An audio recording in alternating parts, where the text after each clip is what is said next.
সামনে দেখব, আমরা ইনশাল্লাহ দূরে দেখব, আমরা ইনশাল্লাহ গোটা জাতিকে নিয়ে সামনে দৌড়াবো, পিছনে নয়। আমাদের স্বাধীনতার 54 বছর শুধু পিছন নিয়ে আমরা কামড়াকামড়ি করেছি। ধিক্কার নিজেদের প্রতি, রাজনৈতিক প্রতিষ্ঠানের প্রতি। রাজনীতি হচ্ছে দেশের সমাজের মগজ। এই মগজ যখন পরিচ্ছন্ন থাকে, ঠিক থাকে, শক্তিশালী থাকে, এই মগজ যখন মেধাবী হয়, জাতি তখন উপকৃত হয়। আর যেই মগজের মধ্যে সর্বক্ষণ প্রতিশোধ, প্রতিহিংসা, নোংরামি গুড় গুড় করতে থাকে, এই মগজ দিয়ে জাতির কোনো খেদমত করা সম্ভব নয়।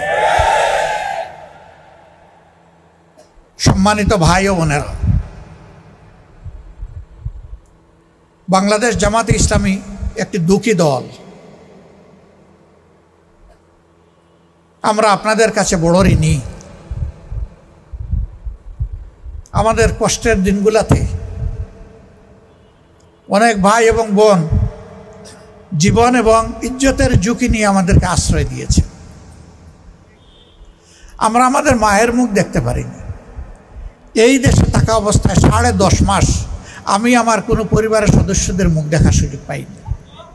আমি জেলে ছিলাম না, আমি বাইরে ছিলাম। জেলে 3 বার গিয়েছি, তা তো মাঝে মাঝে তারা আমাকে দেখতে পারতেন 2 মাস 1 মাস পরে এসে।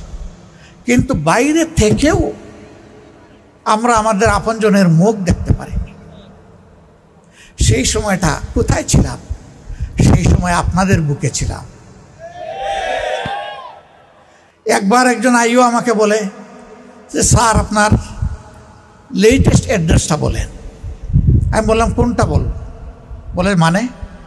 আমার তো ভাই শত শত অ্যাড্রেস। বলে স্যার আমি কি আপনার সাথে মস্কারা করছি? আমি বললাম যে না, আমিও আপনার সাথে মস্কারা করছি না। এত সম্পদ আপনার? আমি বললাম তার চাইতে অনেক বেশি সম্পদ আল্লাহ আমাকে দান করেছে। একটু বলবেন? আমি বললাম হ্যাঁ বলবো। তোমাদের কারণে কোনো বাড়িতে 1 রাত, কোনো বাড়িতে 2 রাত, কোনো বাড়িতে 1 সপ্তাহ, কোনো বাসায় 1 মাস, এইভাবেই আমাদের 13-15টি বছর কেটে গেছে। বলে যে এরা কি আপনাদের আত্মীয় হয়? আমি বললাম এরা আত্মীয়ের চাইতে আমাদের ঘনিষ্ঠ হয়।